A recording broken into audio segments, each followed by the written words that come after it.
velkommen til debatten på DR2. I dag skal vi snakke om, hvordan man bedst kan integrere flygtninge her i Danmark. Med mig i studiet, der har jeg Dansk Folkepartis integrationsordfører Mads Lykke og Dansk Flygtningehjælp ordfører Isabella Halilovic. Isabella Halilovic, hvordan mener du, man bedst kan integrere flygtninge her i Danmark? Jamen, vi mener, at her i Dansk Flygtningehjælp, at man bedst kan integrere flygtningen ved, at man tilpasser dem i vores egne boligkvarterer. Vi lader dem bo hos os i blandt andet villakvarterer. Vi lader dem få rådgivning og økonomisk tilskud. Vi lader dem give en stor genetablering her i vores hjemland. Vi lader dem få lige rettigheder med de danske borgere, som de danske borgere også har. De skal have lige så mange sociale ydelser, som de danske borgere også har. De skal have ret til dansk statsborgerskab, når de søger asyl her i Danmark. Så det er sådan, vi mener, at man bedst kan integrere flygtninge, og samtidig med, at de skal komme ind i vores fællesskab. Hvad mener du om det, Mads? For at starte med at sige det første, du siger med, at man skal lade dem få boliger i vores befolkningsvillakvarterer. Det lyder helt væk i mit hoved, fordi jeg tror, at der er rigtig mange, specielt ældre mennesker, som kan blive meget utrygge. Ikke fordi jeg siger, at det er nogle dårlige mennesker, der kommer op mellem flygtningene. Men jeg tror bare, at det er rigtig svært for rigtig mange mennesker at lige pludselig tilpasse sig til, at lige kommer der en masse nye mennesker. Det er et kæmpe stort kulturmøde, og vi mener ikke, at Dansk Folkeparti det kan fungere. Hvis I lige må afbryde, hvad er din holdning til det? Jamen altså, hvis vi skal kunne integrere vores flygtninge bedst muligt, så skal de da også gerne kunne komme ind i vores sociale fællesskab. Vi skal kunne blive en del af det. Vi skal ligesom kunne lukke dem ind i vores fællesskab, og det gør vi da ved, at de skal da bo med os. Vi skal være naboer til dem.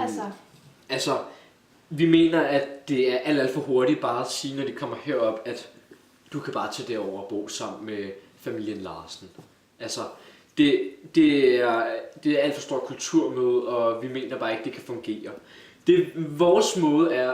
Vores proces i at hjælpe flygtninge, når de kommer op, det er, at de kan få noget husly, de kan få mad, og de kan få nogle ydelser. Vi mener ikke, at de lige pludselig bare skal integreres mellem alt i samfundet. Vores holdning til det her er, at vi mener, at de skal tilbage, når deres eget land bliver stabiliseret, og på den måde hjælper vi og vil gerne give ydelser ned til nærområderne i de lande. Nu afbrud. Du tager herfra. Jamen, hvis der for eksempel, nu kommer der jo også ekstremt traumatiserede flygtninge herop til Danmark. De skal da også have samme behandling, som vi danskere også får ved at kunne komme ind på hospitalet, og de skal da klart have den bedste behandling som muligt, for de er ekstremt traumatiseret. De skal da ikke bare blive sendt hjem med det samme, nu hvor deres land ikke længere er krigshærget. Altså, det går jo simpelthen ikke. Mads Lykke, du har en kommentar. Når folk kommer fra livstruende situationer, og de er selvfølgelig traumatiseret, det forstår vi udmærket, og det vil vi gerne hjælpe dem med.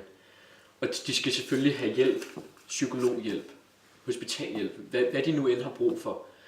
Men de skal ikke have den samme behandling som de danske borgere. Vi mener, at de ikke er,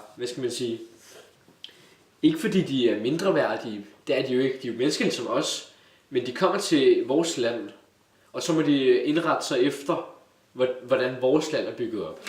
Jamen, vi mener jo, at flygtninge, som der kommer her til Danmark, de skulle gerne have en permanent opholdstilladelse, så de kan ligesom forbedre deres uddannelsesmuligheder, og de kan arbejde videre her i Danmark.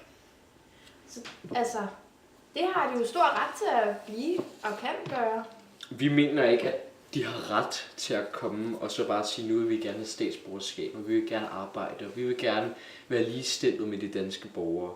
De kommer her, fordi de flygter fra et krigshærget land. Ikke fordi de har lyst til at komme herop. Jamen, du skal tænke på, at de søger asyl for at netop komme her til Danmark, og så giver dem jo arbejde. Jeg får at vide i min øresnegl, at vi skal have en sidste kommentar fra Isabella. Ja, men når de kommer til Danmark og søger asyl, så skal vi som Danmark, vi skal jo ligesom, vi skal. Vi skal. Jeg vil gerne have en sidste kommentar ud af det der. Kom bare. Ja, vi skal jo ligesom behandle deres sag for, at de skal have opholdstilladelse, når de så søger asyl. Og hvis de så søger asyl og vil gerne bo her i Danmark, og vil gerne have en fremtid i Danmark, så hvorfor ikke bare give dem det? Hvorfor give dem de uddannelsesmuligheder, Vi som de har kan? ikke tid til mere.